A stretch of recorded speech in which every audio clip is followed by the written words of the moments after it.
नमस्कार दोस्तों, आज हम आपको सोमवारी अष्टमी पे दुर्गा माता की कहानी सुनाने जा रहे हैं। तो चलिए कहानी शुरू करते हैं।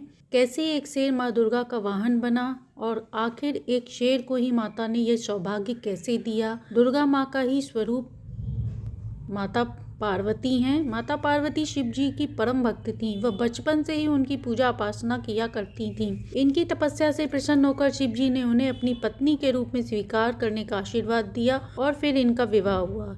एक दिन विवाह के उपरांत शिव जी माता पार्वती जी दोनों वार्तालाप कर रहे थे। तभी शिव जी ने माता पार्वती को सांवली कह के पुकारा और कहा कि देवी, तुम्हारा रंग कितना सांवला हो गया है। तब माता पार्वती जी ने कहा, स्वामी, मैंने आपको पाने के लिए कठोर तपस्या की थी, इसी कारण मेरा रंग सांवला हो गया है। इसके बाद माता पार्वती रूठ गईं और बोली कि आपने मुझे सांवला कहा है, अब मैं यहाँ से जा रही हूँ और तब तक वापस नहीं आऊंगी जब तक मेरा रंग गोरा ना हो जाए, और मैं यहाँ से जा रही हूँ। तब शिव जी ने कहा, पार्वती जी रुको, मैं तो मजाक कर रहा था। पर वह नहीं मानी। इसके बाद माता गुस्सा होकर घने जंगलों में जाकर तपस्या करने लगी। तब माता पार्वती जी की तपस्या में लीन थी। तभी वहाँ एक शेर भूखा प्यासा आ गया और उन्हें अपना शिकार बनाना चाहा। शेर ने दहाड़ा पर माता पार्वती पर कोई असर न पड़ा। शेर ने सोचा कि ये तो तपस्या में लीन है, जब तक इनकी तपस्या पूर्ण ना हो जाए तब तक मुझे इंतजार करना चाहिए। यही सोचकर वह वहां बैठ गया और ये सोचने लगा, एक शेर की गर्जना का असर इन पर क्यों नहीं हुआ।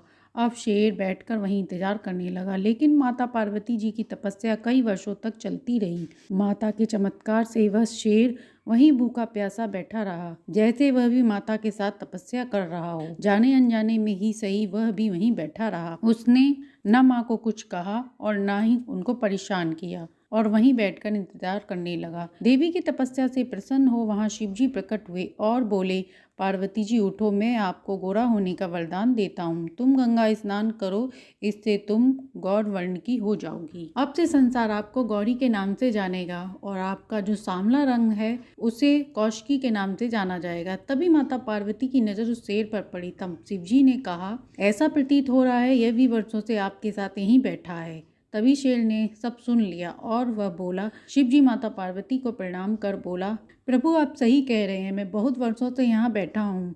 मैं माता पार्वती पर प्रहार करने वाला था, पर इनकी तपस्या का इंतजार कर रहा था कि इनकी तपस्या पूर्ण हो जाए, इसके बाद मैं प्रहार करूंगा, और इसी इंतजार में यहाँ बैठा रह गया। अब आप मुझे माफ कर दें, मुझसे भूल हो गई। माता ने कहा, तुमने जाने अनजाने ही सही पर मेरे साथ तपस्या की है, मुझे इसका फल तुम्हें देना चाहिए। मैं ऐसा क्या करूं कि इस संसार में इसकी प्रसन्नता हो। तब शेर ने कहा, माँ, मैं आपकी सवारी बनना चाहता हूँ, आपको मैं अपनी पीठ पर बैठाना चाहता हूँ। मैं जंगल में मैं आपकी सवारी के नाम से विख्यात होना चाहता हूँ। आप मुझ पर कृपा करके यह वरदान दें, मैं आपकी भक्ति करना चाहता हूँ। तब शिव जी ने कहा माता पार्वती से कि आपको इसकी इच्छा अवश्य पूर्ण करनी चाहिए। इस शेर को अपना वाहन बनाकर उसकी तपस्या का पूर्ण फल दें। आज से आपको शेरों वाली के नाम से भी जाना जाएगा।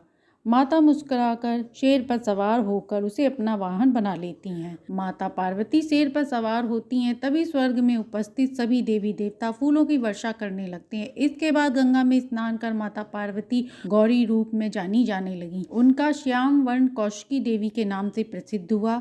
शेर पर सवारी करने के कारण पूरा संसार उन्हें शेरावाली के नाम से जानने लगा। तभी से शेर माता का वाहन बन गया। तो ये थी दुर्गा अष्टमी पर सुनी जाने वाली माता की कहानी, जिसे सुनने से माता जी की कृपा प्राप्त होती है। कहानी अच्छी लगी हो तो लाइक एंड सब्सक्राइब करें।